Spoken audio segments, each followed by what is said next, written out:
should literally be what the podcast is about, is the fact that Kim Kardashian launched a complete thing and just got rid of it because she didn't want to anymore. She was just like, done. Is that not amazing, folks? Is that not amazing that you can just launch something and be like, I changed my mind. Kim Kardashian does it. No If apologies. Kim Kardashian can do it, you can do it. Kylie, she had like 18 brands. She had, I was like 3. Where'd the fucking rest go? It's fine. Anyway, that's all the things. That's actually not what I want to talk about today. But before we get into this topic, because I am sparked by inspiration, because a client messaged me this exact same thing, I want to just address the elephant in the room, because I feel like, I'm going to like laugh as I say this.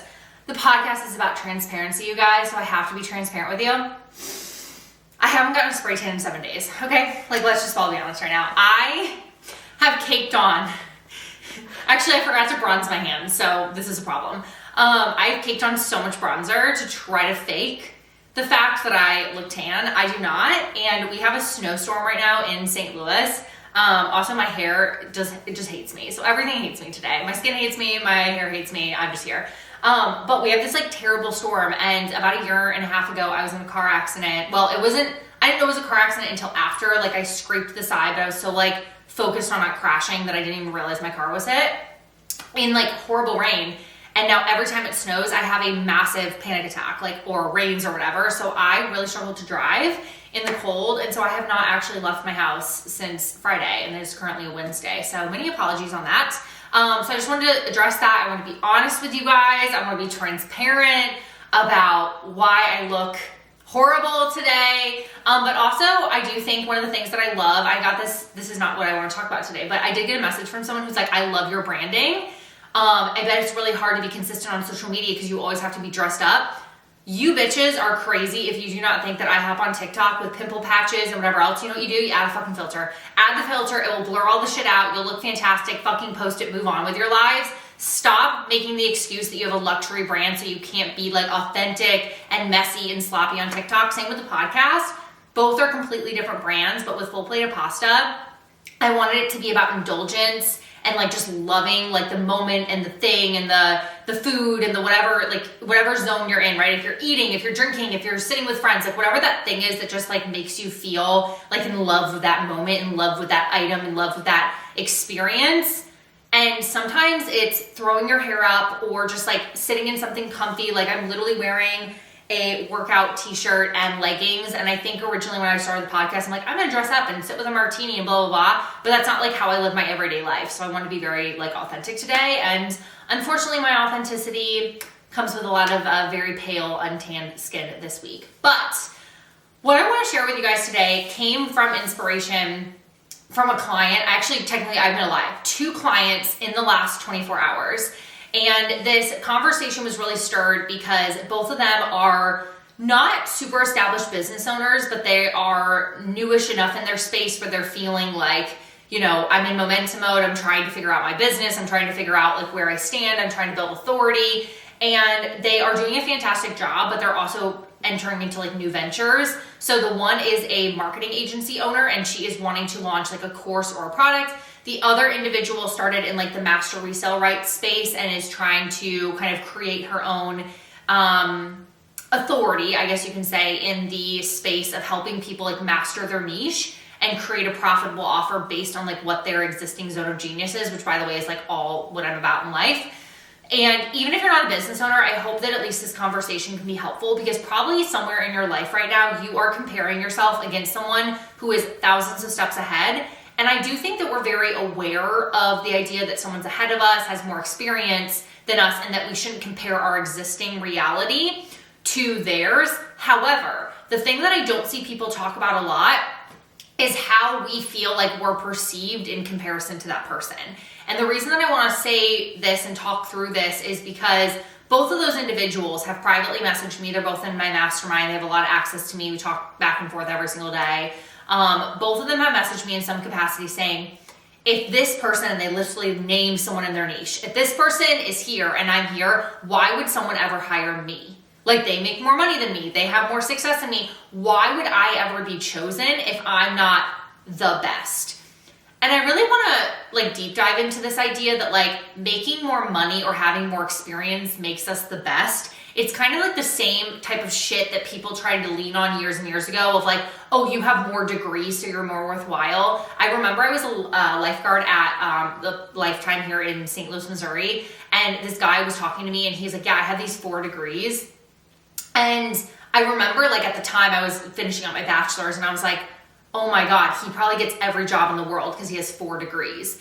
And now, as a much more educated 32-year-old, I look back and I'm like, what a fucking load of money he wasted. Now, he might be a doctor or he might be in some type of very specialized fields where he needs 4 degrees, but half the people I know who just kept going to school to get more and more degrees don't even use them right now. Now, it doesn't mean that the education wasn't valuable. It doesn't mean that the experience wasn't so important to be there and kind of learn from those people or go through the, different experiences in the classroom or the different speaking engagements that you have to do in college in order to pass your public speaking whatever class. Like, I get that all that stuff's important. I don't want to diminish the experience being just as valuable as like the result that it provided you, but people put so much emphasis on shit that doesn't matter. And it's the same thing when you go into a job interview, assuming that if someone has 5 years of experience and you have 2, that means that they're a better candidate, when those 5 years of experience could have been working at a sales company doing admin work, whereas you were like in the field, like cold calling executives. Like, I'd much rather take someone with that experience than someone who has like 5 years of mediocre experience. And packaging together why you are the best, for some reason, for a lot of you, especially you fucking women, you ladies who have been told that you have to be perfect at something before you can ever do it, don't know where that narrative started, probably in Vogue or like CoverGirl, I don't fucking know, the magazines. But we do not need to be perfect or the best on paper to be the best for someone, okay? I want you guys to think about like dating. Like, obviously we have Tinder, we have Bumble, we have, I don't know all these dating apps, but I know there's a bunch of them. Someone that you swiped left on, left, is that the wrong one, right? Left is bad, left is bad. Okay, you swipe left on it. Someone else looked at that person and was like, I'm swiping right and this might be my husband. It's the same thing in life and business and everything. There is someone out there that when someone else, it's like their dream, like your dream mentor or your dream coach or your dream company or whatever it is. Someone else is looking at that option being like, I'm not attracted to it. It's so crazy. I have my own, a couple business mentors and things that I work with, and one of them specifically, I will not say which one, I love her to pieces. She's incredible and amazing. And I was talking with one of my clients, and I actually hired one of my clients to do like an audit of my business. I was like, talk about my competitors, talk about, what you think I do really well or what makes me stand out, like why you would hire me, blah, blah, blah. She's like an ideal client. So I had her do an analysis. I literally paid her to do it. She put one of my competitors as a mentor or as a, competitor. She put one of my competitors, one of my mentors, on the competition list or on like the, strategic analysis. And she goes, this person is like cold and unapproachable and I would literally never work with this person. This person has made multiple millions in a year. She's probably one of the most brilliant people I've ever met. And here I am, 5 years behind her, and my client is literally like, I wouldn't touch her with a 10-foot fucking pole. It's like she's the fucking Grinch. Like, it's insane. And the reason I wanted to talk through this and remind you guys of this is because for some reason, we think in business, especially if you are in online business and you're constantly being bombarded with the financial stuff, we believe for some reason that our numbers, the things we can put on our business resume, like how many 6-figure months we had, 5-figure months we had, how many clients we had, blah, blah, blah, all this fucking stupid shit, how expensive our stuff is. We think that like means that puts us at the top of the pile, when ultimately the person who's selecting from the pile is always going to have different criteria. And so I think that's a really important conversation to have. And my client, when she messaged me yesterday, she's getting into this new space. She literally said, I looked at you and blah, blah, blah, blah, blah. And I kept thinking like, maybe I should hire the person who's had the most success. But the reason I hired you, Ashley, is because I looked at this person's program and she has a $30,000 mastermind. She's supported 20,000% more clients than me. I mean, she is killing it. Like, she's a dream human being.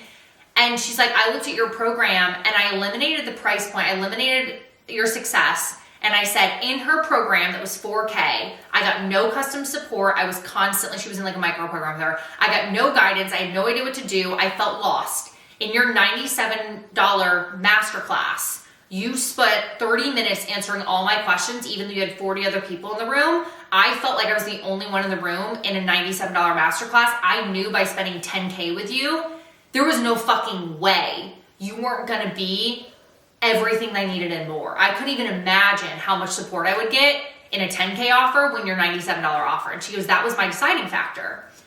And it reminded me, and the reason that I was like, this has to be the episode that we talk about today, is this person on paper is the no-brainer. I was not the no-brainer in the comparison. So I want to just like put that back in perspective, that every single time that you are being compared to, you're a stack in the resume pile, that the criteria of what the buyer is going to determine is like their like must-have criteria is always going to be varying. And yes, sometimes you being more successful and you having more testimonials on your page and all those things might for some reason get someone to say, that's just the obvious choice, and you might lose out. But in most cases, I think you will be shocked how often you being 5,000 steps ahead of your existing client is actually a deterrent. And I want to say that because back about a year and a half ago or so, when I was starting consulting and I launched By the Blazer, my business was at like a 20K month or like 30K, sometimes I'd done 50K. And all my promo was doubling your business from 10K to 20K. Like that was like a big part of my marketing campaign. When I say I could not fucking push people away quicker, I am not kidding you.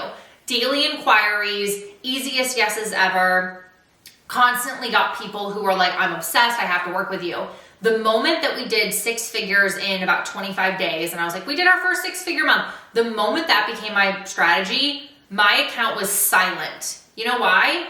Because everyone felt like I was unapproachable. Everyone felt like I was too far ahead. I couldn't relate to them. And I became here when my clients were here.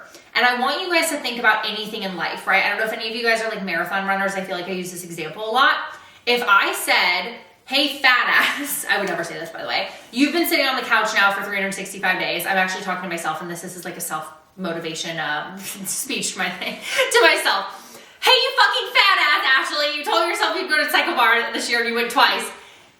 I want you to run a 5K tomorrow.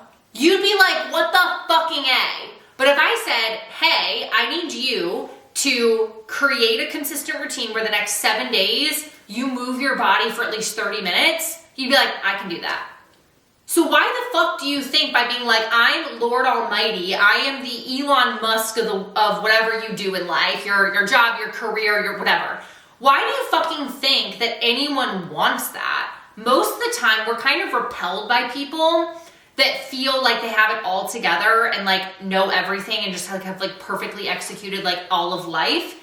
It kind of doesn't work.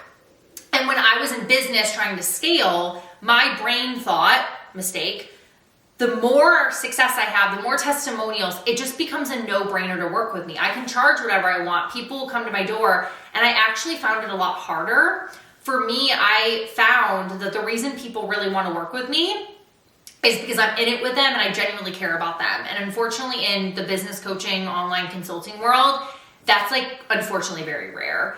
And when I leaned into that, it didn't matter how many testimonials. I still obviously was very focused on that, but like it didn't matter the testimonials. It didn't matter if I had done 20K months, 100K months, if we had done 50K in sales in a week, or like none of that actually mattered. In fact, if you go on the By the Blazer page, I actually talk a lot less about like financial wins than I ever have. I've kind of cut that out of a lot of my marketing.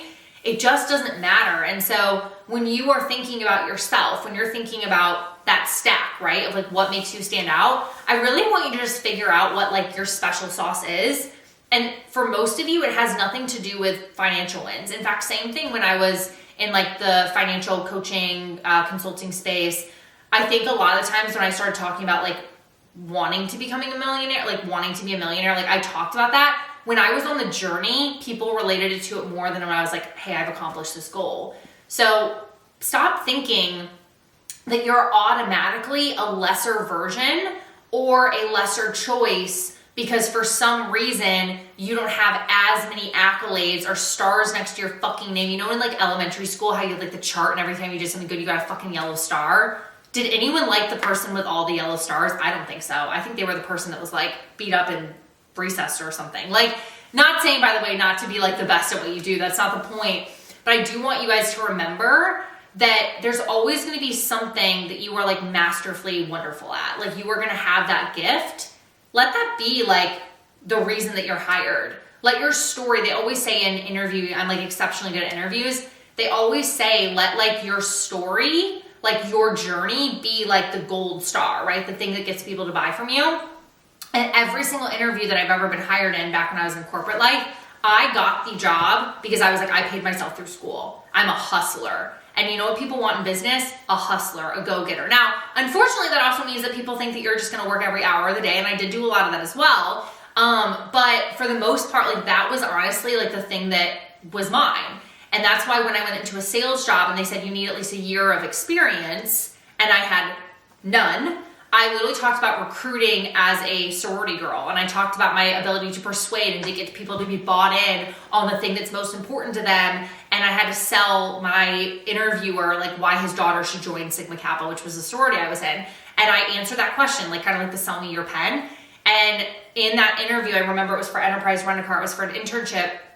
They were like, you have no experience and you're a sophomore in college. We only hire juniors and seniors. There was 1,800 people that interviewed for that spot. 18 people got selected and I was one of the 18. So please remember like the resume, the accolades, the shit that I think all of our life we were told is so important, or the like, I have to be the best at this thing. Most of the time what people determine is the best and what most people will determine is the best for them are not the same thing.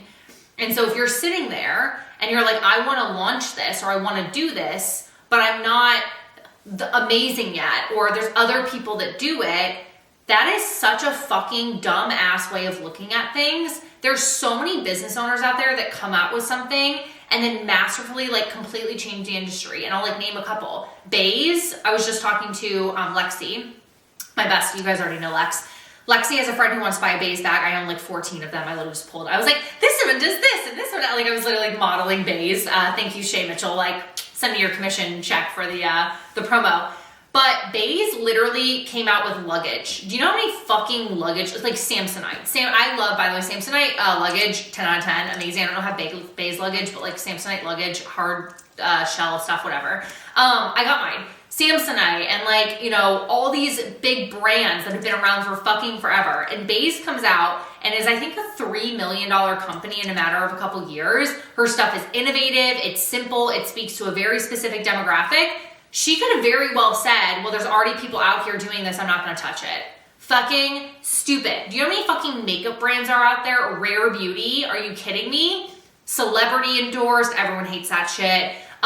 Pretty much like same typical makeup. You know what she did? She said there is not a space for people to really cater to those with disabilities. And I don't know if you guys know this, but all of Rare Beauty's products, the way that they're constructed, I could cry because this is so beautiful. I didn't know this until like a year ago. It's all created to be very easily opened and managed if you have any type of like deformities or disabilities or struggles or like you know, issues with like your motor skills. I'm trying to like say this correctly. If you have any of those issues, and there was this woman, this beautiful woman, and she had a TikTok, I didn't even know any of this, and she's like, I really struggle with like being able to fully utilize her hands. Like she has some mobility issues as far as like walking, but then she also has some like, I guess something in her like process, like hindered her ability to like fully use her hands. Like her fingers can't like clench things very well.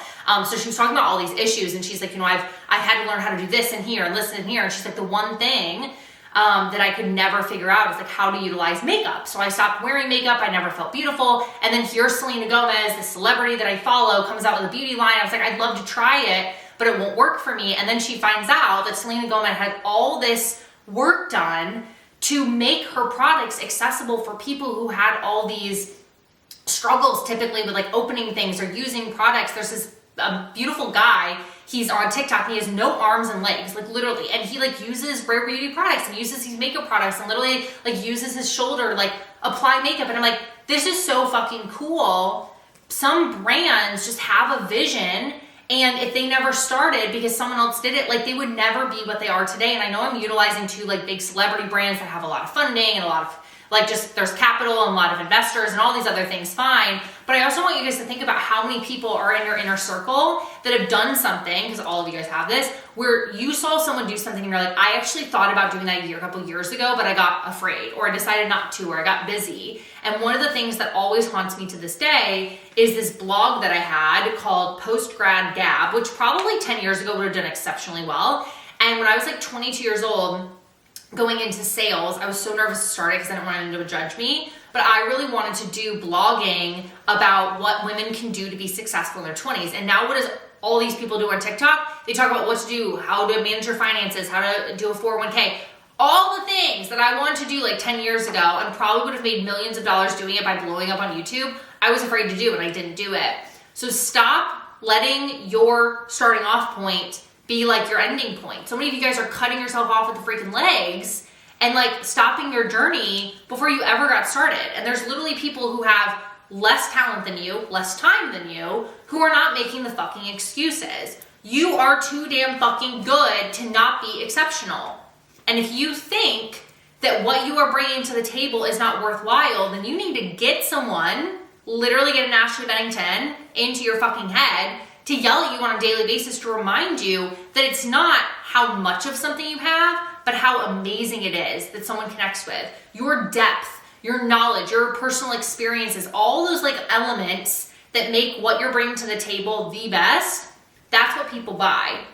And that's why there's people that are out there that are building $1 million companies from their experiences and knowledge. That's why other people are launching the exact same thing that's already on the market and they're completely disrupting their space because they cared about people with disabilities, or they thought innovation and working towards Gen X and like marketing to Gen X was really, really smart. Or fucking Stanley. Like think about these fucking cups. My dad the other week, he was talking to me and he's like, did you see these Stanley things? I went into, I don't even know where we went, but they were on sale for Black Friday and there was like lines of them, right? Because people buy these things in every color. It's like, if you make something in cute colors and patterns, like millennials and Gen Z are like, I need 20 of those, please. Like we are over consumers. That's a topic for another day. And he's like, I can't believe anyone buys $40 cups. Like cups used to be $10 or $15 or whatever. And he's like, I can't believe this company. He's like, but they're, he's all about the stock market. He's like, I've been watching this company, this on the stock market, and they're crushing it. I don't know what they're doing. And I was thinking about it. He's like, do you have one of these bougie cups? I was like, of course I do. And he's like, of course you do, blah, blah, blah. I can't believe people spend this money. But Stanley thought about durability. And a lot of cups, what they do is they sit on your counter, they get all runny, they're all this, they get cold, they get hot. Like there's all these issues. You have to buy all these different cups for all these different uses. And literally Stanley's like, like here's the disruptor in the industry and puts this fucking out and like, look what they've done. You can be the disruptor. You can literally be the company or the person or the employee or the friend or whatever. It doesn't even have to be about business or making money that does it the best just because of your knowledge, what you bring to the table. Sometimes starting off too and having a fresh perspective is much better than necessarily being tenured. I want to tell you the reason that I'm as rich as fuck as I am. It's because people hire me to bring a fresh perspective in. I work with a lot of business owners who are like 15, years in or 10 years in or even 5 years in. And the reason that their business is struggling is because they're in it. They need a fresh perspective to come in. So stop letting newness or lack of knowledge or being in a place of like, I haven't really had a lot of clients yet, or I don't have the experience on my resume. Stop fucking letting that stuff get by. Also from the resume perspective, use what you already have as experience. Stop letting like this hard line become like a no pass zone. You are supposed to, as an innovative thinker, come up with how to get over the path, like how to get over the line, like without having the experience, right? If a guy can literally put on a full beat with no arms and legs, stop fucking making excuses of why you can't go do the thing. You can't get the job. You can't get into the room. It's fucking stupid. And all of you guys have so much more ability than you give yourself credit for. There are people out there that are always going to have more opportunities than you, and there's also going to be people out there who don't necessarily have any opportunities but have fucking figured it out. Which one do you want to be? And again, I think the reason this conversation is important is because I speak with incredible business owners every single day they've just let themselves get in their own way. They let the fact that someone else is already doing it or has done it better in their opinion based on some type of criteria that no one else gives a shit about but you, be the differentiator because from them being bold and dynamic and disruptive and incredible and innovative, and them always standing on the sidelines being like, I wish I could have that thing. And most people that you will talk to that are extremely successful, they just went out and did the thing and they figured it out as they went. Not necessarily having all the stepping stones, but having maybe one or two in front of them that got them at least that initial momentum that they needed. So this is just your friendly reminder. You guys already know I'm always gonna like shoot you straight in the face. It's very, very important to enjoy and appreciate the place you are right now. Even if that's signing your first client, even if it's that having a 10K year instead of the 100K year that you wanted, even if it's I'm coming into this interview with sorority recruiting experience, not sales experience, that is a blessing in disguise. You just have to figure out how to make it the advantage, not the weakness. And if you can do that in life, whether it's with business, friendships, relationships, it can be for your career, it can be for networking, I don't fucking care what it is, you will be shocked at how much comparison can actually, and the lack of comparison can actually fuel your ability to have massive success, wealth, joy, confidence, all of those things. And I am a testament to that. I still fall on my knees quite a lot and fail in that category because I think just naturally as humans and as high achievers, we want to be the best. But you are exceptional on your own. Fucking own it. Okay? So anyway, if this episode was helpful to you, I would love to know. I would also love to get off camera since I am exceptionally pale right now. But I really I think this conversation could literally be brought up every single day. I have 5 clients that I'm about to shoot this episode to next week when it comes out. But I hope you guys enjoy. Also, happy 2025. We have some really exciting people coming on the podcast. If you want to be one of those, just shoot me a message on Instagram and I will see you guys next week.